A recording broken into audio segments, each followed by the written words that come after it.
मोदी ने कहा सबका विकास, सबका साथ वगैरह वगैरह।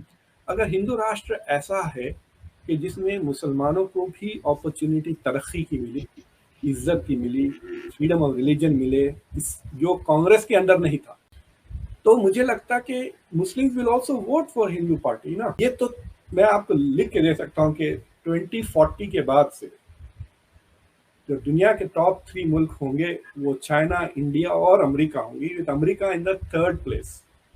अब ये इंडिया के ऊपर है कि वो 1 रहे या 2। इंडिया ने तकरीबन 270 से ज्यादा मिलियन लोगों को गुर्बत से मिडिल क्लास में लेकर आया। तो ये मोदी की सरकार में तो आपको काफी नजर आता कि ये they are playing on the front foot, और पिछले 5-10 साल से Pakistan is playing on the back foot. देखे ना, वो जो दूसरा लाहौर में खड़ा होकर उस जाके डॉक्टर जयशंकर की वीडियो दिखा रहा है। और यार जब हुकूमत में तो उस वक्त क्यों नहीं डॉक्टर जयशंकर से कुछ सीखने की कोशिश की आपने? आज तारीफें कर रहे हो और फिर उसमें भी धोखा दे रहे हो कौम को। जयशंकर की बातें कर रहे हो कि तेल रशिया से किस तरह ले रहे हैं। आप किस तरह तेल लेंगे? आपके पास तो ना कोई पैसा है ना कुछ। देखिए, ऐसे मौके पर जब मुल्क में माशी अदम इस्तेकाम हो, आईनी अदम इस्तेकाम हो, सियासी अदम इस्तेकाम हो, तो आपका दुश्मन मुल्क भी, भारत भी, CIA भी, मोसाद भी कोई बड़ा हादसा करा सकता है कि मुल्क में तसादम हो।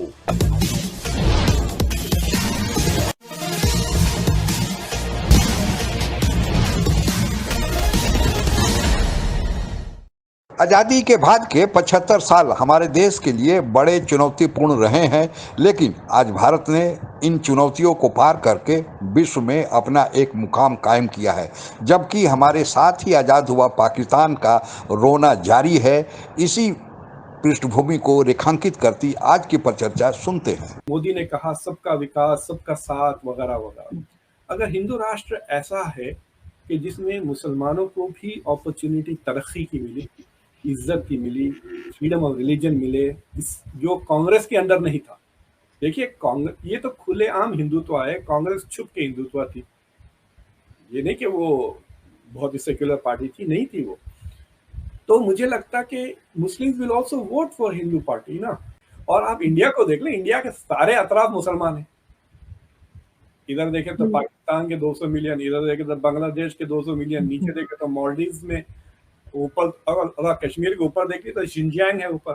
तो मुसलमान ही मुसलमान है, तो वो how can they live without it. तारीफें की जा रही हैं। इमरान खान साहब भी कह रहे हैं कल जो फॉरेन पॉलिसी इंडिया लेके चल रहा है वो वाकई बहुत इम्प्रेसिव है। आपकी तो इंडिया एकदम 1991 के बाद से इकोनॉमिक लिबरलाइजेशन हुआ, इंडिया की इकोनॉमी तेजी से बढ़ती गई और उससे इंडिया की फॉरेन पॉलिसी में कॉन्फिडेंस बढ़ता गया। अब तो वो ये मोदी की सरकार में तो आपको काफी नजर आता कि ये they are playing on the front foot, और पिछले 5-10 साल से Pakistan is playing on the back foot. तो ये फर्क तो जरूर है। फर्क आई है वो इकोनॉमी में है। इंडिया की जो इकोनॉमी तेजी से बढ़ गई है, पिछले इस सेंचुरी में इंडिया की जो पर कैपिटा GDP है वो 10 गुना बढ़ गई। इंडिया ने तकरीबन 270 से ज्यादा मिलियन लोगों को गुर्बत से मिडिल क्लास में लेकर आया। उसके वजह से इंडिया की फॉरेन पॉलिसी काफी कॉन्फिडेंट हो गई है। देख रहे हैं ये यूक्रेन वाले जंग में इंडिया असर्टिवली ऑटोनमस है, यानी कह रहा है कि हमारे इंटरेस्ट नहीं है कि हम वेस्ट के साइड अलाइन करें रशिया के साथ। तो अब भी नॉन अलाइंड है, लेकिन it is with confidence. Historical मौका है इंडिया को कि वो अपने आप को लिफ्ट कर लें out of developing nation into A developed global power. ये अपॉर्चुनिटी है इंडिया को आइंदा 10 साल में, जैसा चाइना पिछले 30 साल में went from a developing country to the second most powerful state. India can be along with China और अमेरिका। ये तो मैं आपको लिख के दे सकता हूँ कि 2040 के बाद से जो दुनिया के टॉप 3 मुल्क होंगे वो चाइना, इंडिया और अमेरिका होंगी, with America in the third place. अब ये इंडिया के ऊपर है कि वो 1 रहे या 2 रहे। देखे ना, वो जो दूसरा लाहौर में खड़ा होकर उस जाके डॉक्टर जयशंकर की वीडियो दिखा रहा है। और यार जब हुकूमत में तो उस वक्त क्यों नहीं डॉक्टर जयशंकर से कुछ सीखने की कोशिश की आपने? आज तारीफें कर रहे हो और फिर उसमें भी धोखा दे रहे हो कौम को। जयशंकर की बातें कर रहे हो कि तेल रशिया से किस तरह ले रहे हैं। आप किस तरह तेल लेंगे? आपके पास तो ना कोई पैसा है ना कुछ ढीला है आपके पास। पाकिस्तान को बहुत ज्यादा कश्मीर ऑब्सेशन है, तो वो तो लगता है कि भारत में भी है, क्योंकि भारत भी बार बार कश्मीर की बात करता है, सिर्फ पाकिस्तान नहीं। 3 जंगें पाकिस्तान ने शुरू की, कश्मीर को लेकर, फिर इंसर्जेंसी को बढ़ाया चढ़ाया, सपोर्ट किया। तो India is playing defence on national security और अपने मुल्क की इंटेग्रिटी को बचाने के लिए। लोग भूल जाते हैं कि इन दौरान पाकिस्तान दो टुकड़े हो गया, इंडिया एक्चुअली एक्सपैंड हो गया, सिक्किम इंडिया का हिस्सा बन गया, सिक्किम एक अलग मुल्क हुआ करता था। लेकिन आप देखेंगे कि इंडिया ने पिछले 4-5 साल में has risen above the Kashmir issue. जब तक वो कश्मीर ऑब्सेशन था, पाकिस्तान ऑब्सेशन था, मैं कहता हूँ वो काउंटी की लीग खेल, अब इंडिया टेस्ट क्रिकेट खेलने लग गया है। आप देखें कि अब इंडिया इज नाउ, इंडिया का जो इंटरनेशनल कंपनी है वो अमेरिका है। इंडो पैसिफिक स्ट्रैटेजी इंडिया के नाम से बनी हुई है। अमेरिका की जो सबसे इंपॉर्टेंट फॉरेन पॉलिसी इनिशिएटिव है वो इंडो पैसिफिक स्ट्रैटेजी है। India is the key to that. तो एक किस्म से आप देख रहे हैं कि जो इंटरनेशनल नए इदारे, नए इनिशिएटिव शुरू हो रहे हैं, India is playing a prominent role. तो India now has become a global player, इसमें कोई शक की बात नहीं है। और इसके वजह से भी इंडिया को एक्सटर्नल अब डर नहीं है कश्मीर को लेकर, इसलिए उन्होंने कॉन्स्टिट्यूशन भी बदल दिया, कश्मीर का स्टेटस भी चेंज कर दिया और कोशिश कर रहे हैं कि उसकी डेमोग्राफी भी चेंज कर दें। अगर वो सक्सेसफुली डेमोग्राफी यानी मुस्लिम कंसंट्रेशन कश्मीर का कम कर देते हैं तो ये मसला धीरे धीरे हल हो जाएगा। देखिए, ऐसे मौके पर जब मुल्क में माशी अदम इस्तेकाम हो, आइनी अदम इस्तेकाम हो, सियासी अदम इस्तेकाम हो, तो आपका दुश्मन मुल्क भी, भारत भी, CIA भी, मोसाद भी कोई बड़ा हादसा करा सकता है कि मुल्क में तसादम हो। तो मैं समझता हूँ इस बात को बहुत संजीदा लेना चाहिए। एक एक्स प्राइम मिनिस्टर साहब कह रहे हैं, देखिए दूसरे एक्स प्राइम मिनिस्टर साहब की जिंदगी को खतरा नहीं था, अल्लाह नवाज शरीफ साहब को भी लंबी जिंदगी दे। आप अंदाजा करें। और मैं तो ये कहता हूँ कि हमारे एक उस्ताद थे, वो कहा करते थे कि ये सब कॉन्टिनेंट जो है, यहाँ की जो हुक्मरानी है, ये पता नहीं काली देवी है जो खून मांगती है। उधर भी देख लें, इंदिरा गांधी को देख लें, राजीव गांधी को देख लें, इवन संजय गांधी को देख लें। इसी तरीके से मलिक साहब ये तो है ना, शेख मुजीब बांग्लादेश, शेख मुजीब देख लें, ये सब कहानियां। मगर मैं पहले आपको खान साहब की मजीद कुछ बातें सुनाता हूँ जो एक्सक्लूसिव इंटरव्यू था हमारा, उससे फिर बात। अच्छा काजी साहब, आपने इंडिया की नेशनलिटी ली, आपको राजीव गांधी, इंदिरा गांधी, पाकिस्तान का कोई बंदा नहीं याद आया। नहीं, मैं तो ये कह रहा हूँ कि ये नहीं, यहाँ मैंने काजी सईद पढ़ाते सर, यहाँ मुर्तजा भुट्टो उस्तादों के उस्ताद हैं। मुर्तजा भुट्टो असैसिनेट हुए, उनके छोटे भाई फ्रांस में पुरस्कार तौर पर मारे गए। जुल्फकार अली भुट्टो का जुडिशियल मर्डर हुआ और जस्टिस नसीम हसन शाह साहब ने ये माना अपनी वफात से पहले कि ये 2 नंबर फैसला था। $14.5 बिलियन आपने चाइना का देना है, 8.7 बिलियन आपने चाइनीज बैंकों का देना है। चाइना आज अगर पैसे अपने वापस मांग ले तो आप 1 घंटे में बैंकरप्ट हो जाते हैं। आपके फॉरेन रिजर्व इस वक्त 9 बिलियन है, आपके इन्फ्लेशन रेट 21.3% पे चल रहा है, और आपका जो टोटल जो आप ट्रेड डेफिसिट है 48 बिलियन है, टोटल 90 बिलियन आप नेगेटिव जा रहे हैं। तो जो कौम इस तरह के हालात हो वहां पे सूट करता है नाचने गाने का, आजादी पे करने।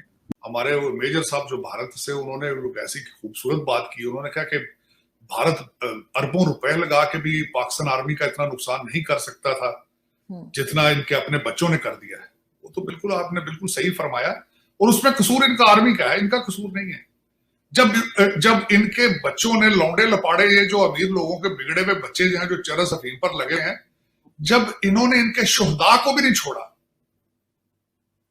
तो फिर मेरा कसूर किसका? कसूर इनका अपना है कि मुजीबुर रहमान भी बहुत पॉपुलर थे तो उनके साथ ज्यादती हुई थी तो पाकिस्तान टूट गया था। उनका इशारा ये था कि आज अगर वजीर आजम नहीं बन रहा इमरान खान तो पाकिस्तान टूट जाएगा। यार सोच देखो। स्वतंत्रता प्राप्ति के तत्काल बाद हमारे देश की आर्थिक अवस्था उतनी अच्छी नहीं थी। कल कारखानों का कोई उतना जाल पूरे देश में नहीं बिना हुआ था।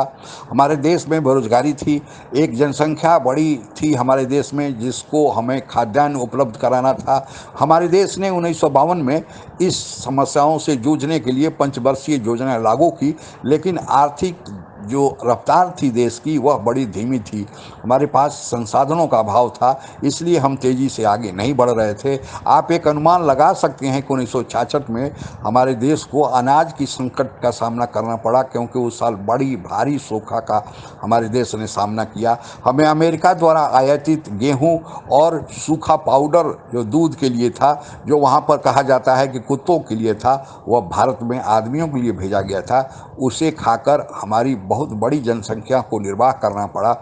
आज ये वही भारत है कि 2022 में प्रधानमंत्री मोदी कह रहे हैं कि हम विश्व को अनाज की कमी से नहीं मरने देंगे। और आप लोगों को पता ही होगा कि अभी भारत विश्व में दूसरे नंबर पर गेहूं का उत्पादक देश बन गया है, और अमेरिका, फ्रांस, यूरोप जैसे विकसित देश भारत से अनाज सप्लाई की याचना कर रहे हैं, चाहे वह WHO हो या WTO हो, सभी कर रहे हैं। क्योंकि रूस यूक्रेन युद्ध के चलते जो यूक्रेन से गेहूं दूसरे देशों में जाता था, उसका जाना बंद हो गया है।